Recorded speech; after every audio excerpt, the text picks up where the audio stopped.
Good evening. It's 6 o'clock, and I'd like to call to order the Water Commission meeting for Tuesday, November 18th. And before we get started, I'd like to introduce Brian Strickland. Brian is Position 5, new Water Commissioner. Brian's experience in water system and project management is a real good fit and a real asset to the Commission. So again, welcome, Brian. Glad you're here. Thanks, Bill. Okay. Appreciate it. Yeah. Item 2, Pledge of Allegiance. I pledge Allegiance to the flag of the United States of America and to the republic for which it stands, one nation, under God, indivisible, with liberty and justice for all. Thank you. And we have a full quorum tonight. Item 3, citizen comment period. Do we have anyone signed up? Anybody that wrote in? Okay. Moving on to item 4, approval of the minutes for the meeting of September 16th. Does anyone have any corrections to the minutes as provided in your packet? If not, may I have a motion to approve? A motion to approve the minutes. Okay. Second? Second. All in favor, please indicate verbally aye. Aye. Okay, opposed? Thank you.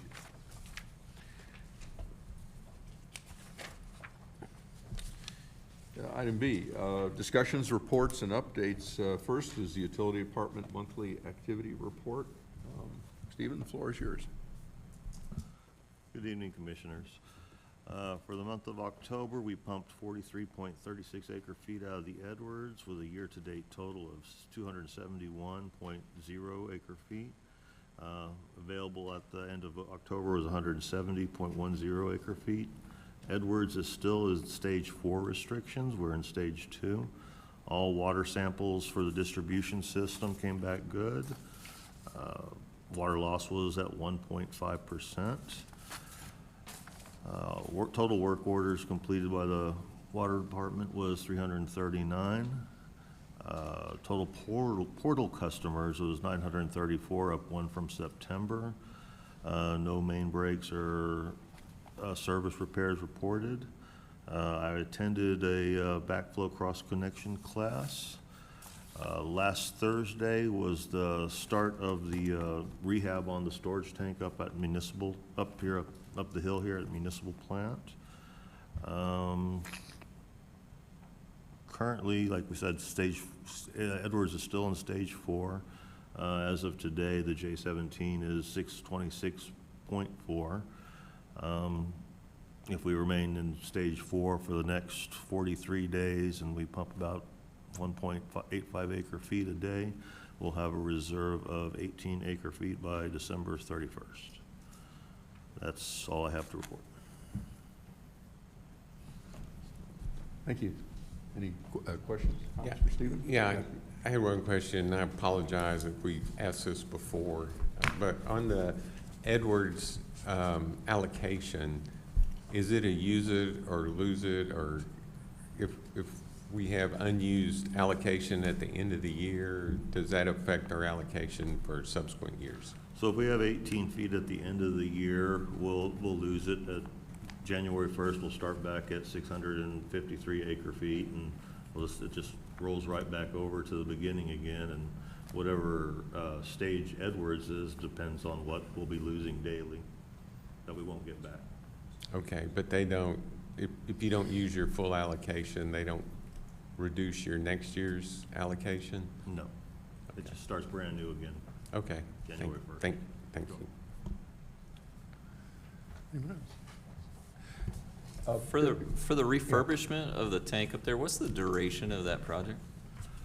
I think it was 180 days, I believe, but they'll probably be finished probably mid-December. No correction, I think it was 90 days that they had to finish it. Okay. But yeah, they said they're gonna probably be finished around mid-December or earlier. I have a question, if there's any news or updates on the performance of the portal. I mean, the numbers look very consistent and good. Anything newsworthy there, Michelle? Not necessarily. I mean, I think that with our constant communication with the residents, and whenever we issue new packets to residents moving in, we always encourage them to sign up for the portal. And especially when they call in, if they have a leak or an alert, we ask them at that point, have you signed up for the portal? Let me show you how to do so. You know, here's what you can see. And they seem to really,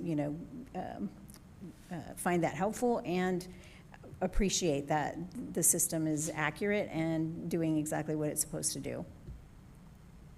Yeah, and the number is now up over 50%, which is very high compared to other communities. Okay, thank you. Anything else?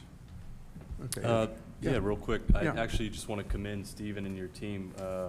My neighbor asked me about, she had a water leak and asked me, hey, what's the process? What do I do? And I told her about the portal, gave her the number, and your team was out there within an hour and they replaced the main water leak. Good to go, no issues. So thank you. Good job. Keep it up. Item 2, items applicable to the Water Commission that were discussed at really the past 2 city council meetings.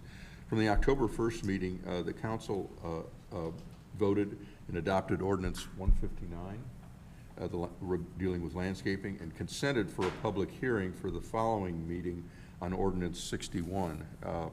I basically provided a small briefing, no difficult questions.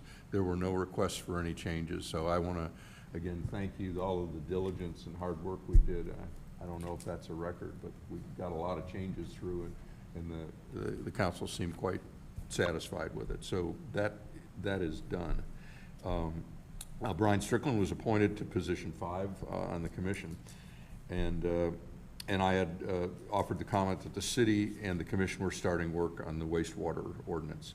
From the November 5th meeting, a public hearing was held on ordinance 61. There were no speakers or documents, and the ordinance was adopted unanimously. I had the opportunity to attend the 3rd annual, I believe, Edwards Aquifer Annual Summit, which was a giant roundtable and luncheon. It was very interesting as far as who works for the authority, what their responsibilities are, and that was on the 22nd of October. And on the following day, the mayor and I attended the Comal County Commissioners Court, which is the county commissioners meeting weekly. The main thing was that after a lot of work over the past couple of years, the commission approved an application for up to $30 million in funds from the state for the purpose of acquiring sensitive lands over the recharge area. And this is something that there's been money allocated for studying this and moving the county up in the state list. And the goal is now to move into the acquisition phase. So it was a very long meeting, lots of different environmental groups weighed in on it, and it was a 3-to-1 vote positive. Was that connected at all with the Greater Springs project or Green Springs project, that nonprofit that's trying to connect Austin and San Antonio? They were one of the speakers, and Yeah. I think, one of the uses to this unused land will be perhaps trails. Yep. That was Yeah. not a subject, but it was discussed some. Pretty far-reaching, important thing. It will involve eventually taxes to pay this back, but it was a step that's being done in other counties along the recharge zone. I was really not very knowledgeable of it, but at the summit, there was quite a bit of information on that, and lo and behold, the next day, Comal approved to participate in that. Okay, that's all I have. Any questions or comments on the commission? Okay. Item 3, the Water Master Plan. At this point, I'll turn it over to Ryan.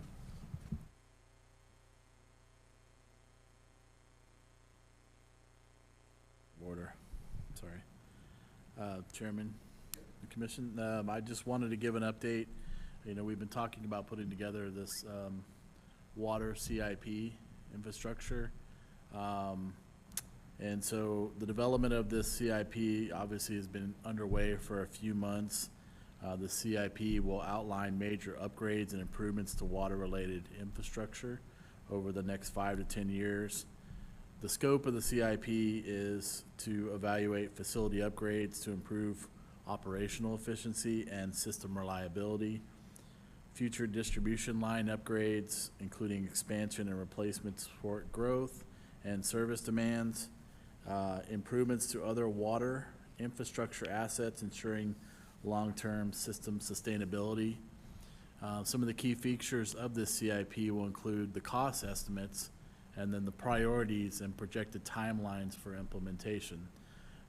This will be a living document. It'll be updated regularly as needed, conditions and funding opportunities as they evolve. Each year, it's gonna show a price tag of the work needed, and that's gonna be sort of what the priority details, and then what sort of the Water Commission kind of feels, recommends, and then that discussion to council, and then eventually how we put together the annual budget prioritizing these projects.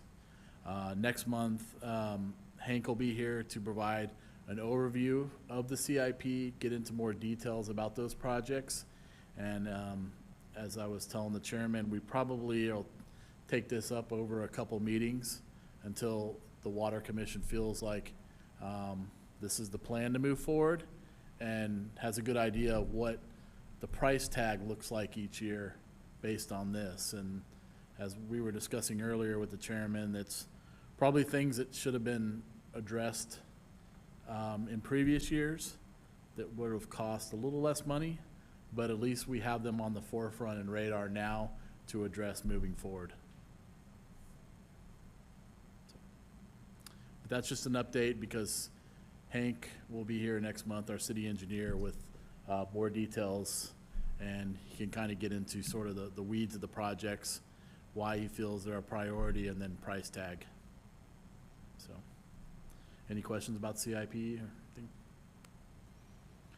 This is something, as I mentioned, this is something I've been wanting to do since I came on board 7 months ago. And so I'm just putting these pieces in place, and hopefully this is essentially coming to fruition here in the next few months. So like I said, it'll be a major part of how the Water Commission decides projects, and then ultimately City Council, and thus how we program those dollars into the budget. Will Hank have a document to share with us that has each project, the timeline, when they Yes. expect it to be done, what the cost is for each of those? That is the actual goal. So I don't know how much we can get into in the December meeting. Like I said, I foresee us taking this up in January as well. Maybe getting a recommendation for approval of the plan by February from that standpoint. So, And this is projects 5, 10 years, right? Not just for next year's budget? no, we're talking 5, 10, potentially out 20 years. Okay, good.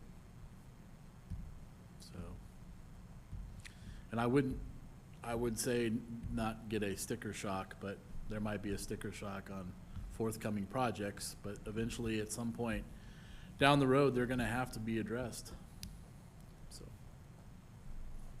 Well, I think the next topic is one of the main things, right? As we see the development coming, getting that ordinance in place and the infrastructure ready for those businesses that'll inevitably come and use it.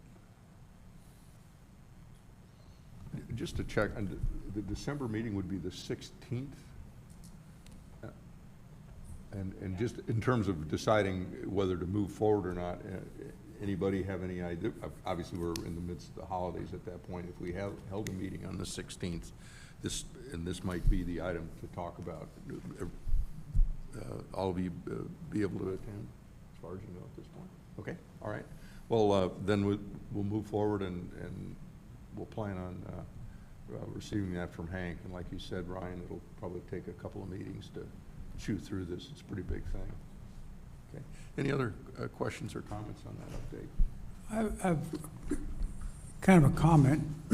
I don't know if it's germane, but one thing that I find admirable about Garden Ridge is that the water department is an independent utility. And so many cities in Texas use the water department or power department as a revenue source for the city. And so when we're putting together the budget, if you can try to make it clear to people that the independence of the utility and, you know, that we're not raising taxes or using it as a revenue source. Essentially, as your utility system like this, it should be run as an enterprise fund ultimately. And that revenue will pay for projects, future projects. You can borrow against those. That's eventually where we want to be, because once you see probably how this looks and the price tag, it's gonna be other ways to how we pay for those projects, which could be incurring debt. That's a discussion I had with the chairman before this meeting. You know, in my experience working in other cities, you know, if you don't address things now, you don't do maintenance now, the bigger price tag is gonna cost you 5, 10 years down the road, and witness that firsthand in a prior city, so. Thank you, Ryan and Commission. We look forward to continue to work away on that. Yeah, and just, Yeah. you know, I know Councilman Mueller's here, but, you know, when we start talking about what those priorities are, that'll probably come from the Water Commission, recommended to City Council. My goal is for City Council is we're gonna have the development of a strategic plan, and within that strategic plan, it's gonna have sort of those priorities of what our infrastructure is each year. So that'll sort of, like I said, that living document will take those prioritized projects to make sure we're addressing those. We're programming the dollars to get it done, but we're checking those boxes moving forward. So, thank you. Thank you. Item 4, wastewater ordinance, and I'm going to dip back to a prior meeting so that Commissioner Strickland can kind of get current on the background of this. The background on this is that the city needs to have a wastewater ordinance to regulate how future customers will connect to the already installed line. And talking about this with the city manager, he recommended that we look at the Schertz ordinance maybe as a blueprint for this for 2 reasons. One, Schertz will be, in all intents and purposes, the connection point for our system. And 2, Schertz is also an interconnection system in that their wastewater goes to the Cibolo Creek Municipal Authority, which provides wastewater treatment for several cities in the area. So at this point, I'll turn it back to Ryan for any updates on that. Thank you. Yeah, I think, Chairman, you hit the right points on those. Obviously, we sort of have a boilerplate ordinance right now in draft. You know, they've been reviewing other ordinances, and like I said, that's kind of where we want to hone in on the city of Schertz. And, you know, as staff and our engineer, Hank, we're going to finalize the internal draft and review all of those elements. And then once complete, we'll bring that final draft next month for a starting point to discuss with y'all to move forward. But that's before we bring it here, we're going to get it to legal review and then placed on the agenda for next month. So. Questions or comments from the commission? Wastewater ordinance. Yeah, I have a kind of a question. I know the Nacogdoches corridor, how amenable is that to septic? Because I know currently, I guess, businesses have the option. Are they required to tie into the wastewater line? I don't know. I'd have to defer to Stephen on that one as far as what is in place. What can you put a septic in along Nacogdoches? Is it feasible? I know some of the older facilities, that's all they have. But is there anything to encourage people to tie into the wastewater plant versus trying to build their own septic of some sort? Well, a lot of them that are on the frontage on 2252, they still have their aerobic system, so, I mean, if there's something that might have happened that could happen to their aerobic system possibly, that's in the frontage, that might be an option for them to just hook up to that versus going ahead and rehabbing their aerobic system, which probably could be pretty pricey too at the same time, but then they'd have to get a grinder pump and everything like that and follow the specs for that. But other than that, that's the only really encouragement I can see would be a benefit if something happened to their own system and they wanted to opt out of septic. So I would just say right now, there's been some very positive movement in that area with the city of Schertz, and so we will bring that forward to the Water Commission once we have some more details. But as far as connection and moving forward with them to hopefully tie in for services is, I guess, sooner than it ever was in that point. But right now, we're working diligently with them, and hope to have some more news on that in the next month or two. Was a wastewater treatment plant, was it looked at as an option, like construction of a new wastewater treatment plant versus an interconnect with Schertz? That I don't know. I'd have to defer that to probably Hank in reviewing and putting together this CIP, but only being here for 7 or 8 months, I don't know if there has been prior discussion or evaluation of having that in place. Stephen? I don't think that was even a treatment plant was even considered. I wasn't a really whole part of that when it was all designed, but I don't think that was one of the options. I think it was just straight out West Main into a catch facility and then pump it out from there. That's basically was the gist of that back when they were designing it. I think the issue of businesses connecting to this is something that would be addressed by the ordinance. I mean, that's a good point. The other is, what, a year or so ago, maybe longer now, the entire zoning ordinance for the city underwent a huge revision, and I don't know what those words are.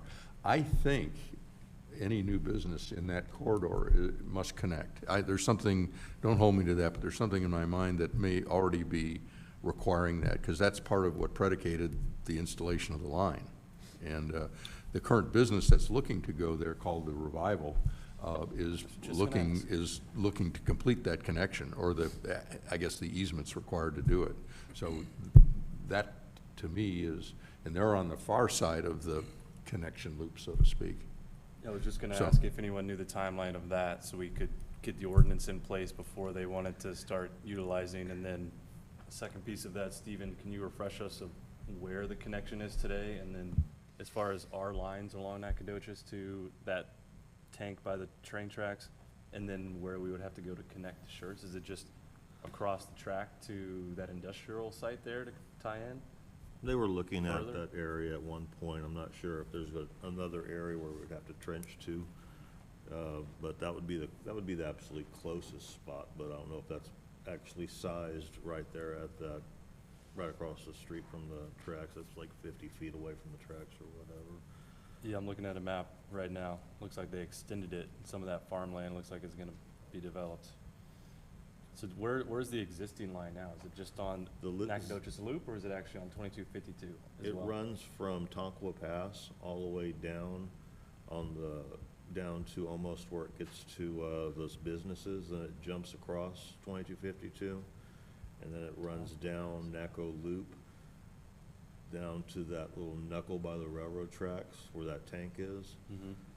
Then it runs all the way down Naco Loop to Door Lane, then it goes down Door Lane, and then right before it gets to the railroad tracks, it heads west and then ends on the other side of the highway bridge, or the 3009 bridge.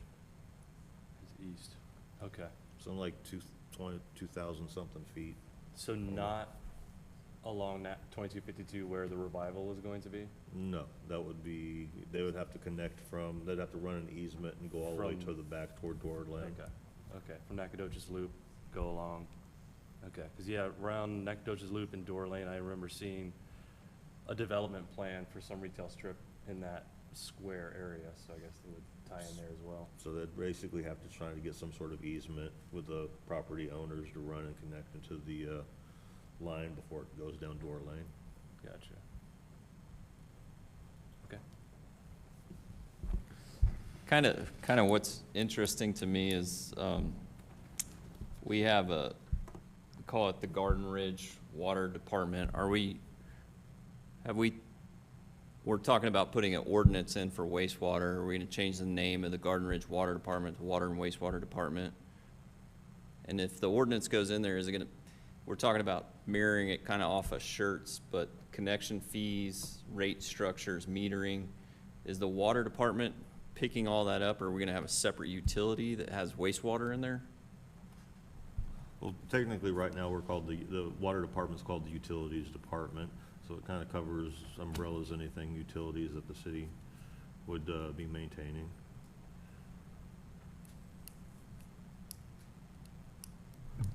Does the city engineer Hank know at that point, is the draft going to include prospective fees for this, or is that the intent, that the fees would be contained within that ordinance?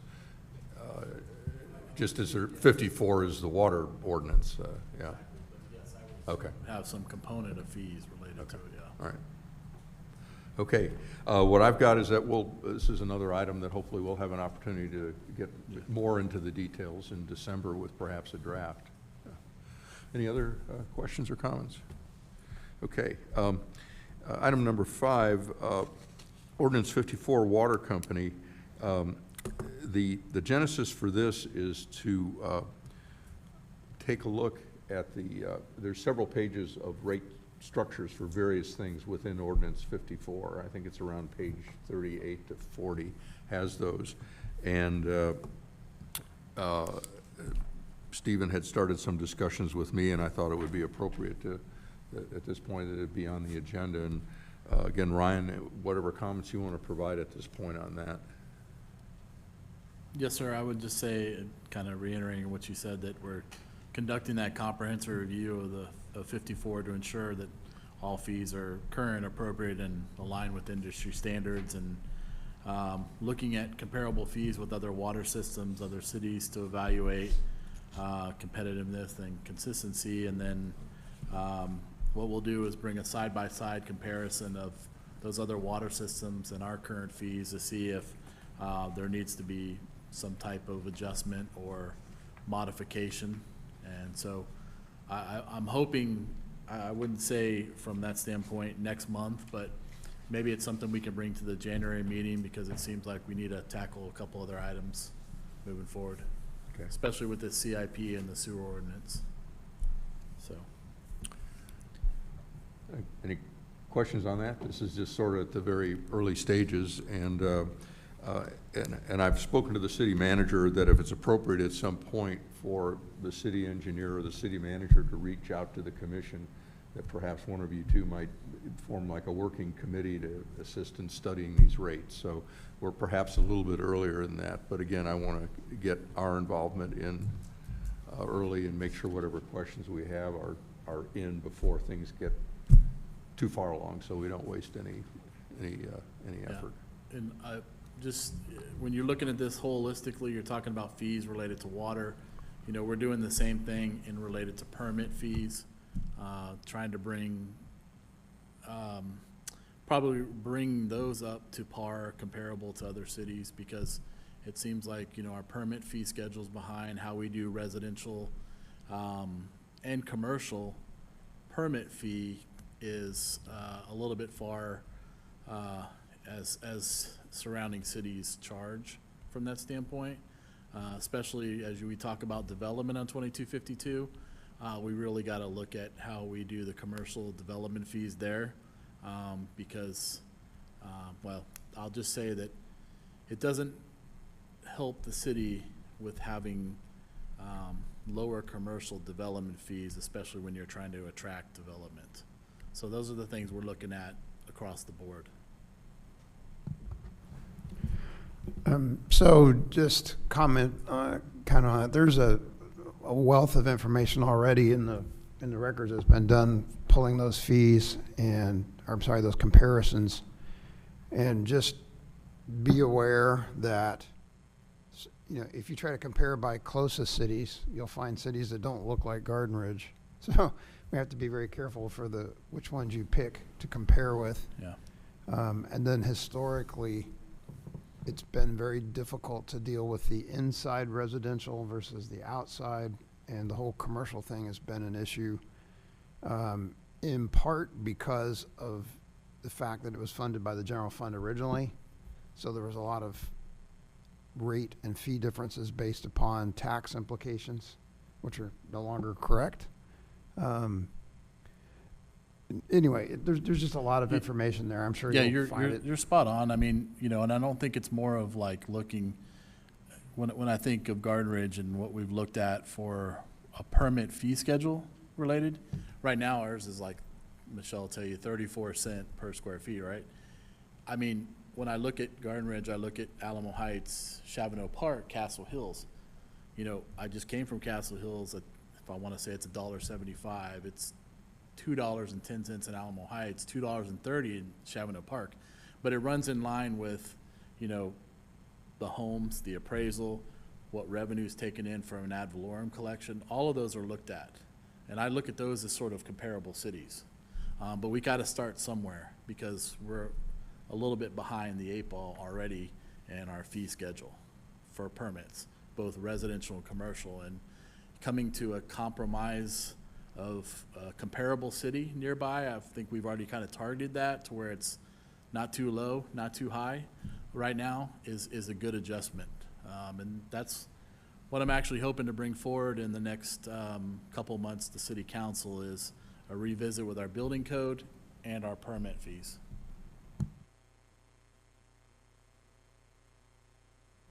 Thank you. Good comments from the past.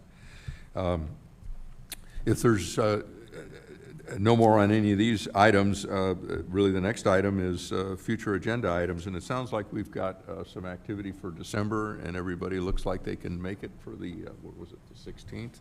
So, Commission, please let me know what items you'd like to see for future agenda items. I think you actually have a pretty good list Okay. right now. I was going to just cut to the chase and say, the water master plan and the wastewater ordinance. These two, hopefully, we'll be able to take a look at a draft. Yeah, I think we'll be able to get more in details. I mean, we could probably put off 54 until maybe January, but Yeah, that's why the experts like engineers will be here. okay. The comment on that is, I don't know if we're still trying to realign the rate process with the budget process, but we might not have as much time to talk about that if it gets delayed. So maybe that needs to at least have an update on the agenda with the 54 rates, Yeah, well, or however I you want think to once word you it. start seeing the projects and the price tags, the review of a rate model is going to have to be done pretty soon as well. I'm not forecasting because I've seen it already. I'm just what I'm hearing and seeing, All right. so. You're absolutely right, and we're way behind the 8 ball. But what's been missing, as we've talked about it before, is you normally start the whole rate setting process with the CIP and your 5-year plan of what you want to do. And so we've been kind of guessing for the last 6 years. And I doubt we'll be able to just flip it over and do it right, because it's going to be too big of a bite to chew. So it might be the first year has to be some sort of interim nibble at it, but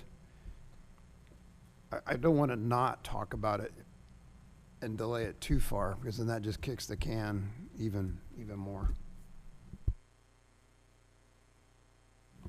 So Ryan, are you suggesting that that debt may be an option, like against municipal bonds or? Well, you know, borrowing is always an option, you know, did in my previous city.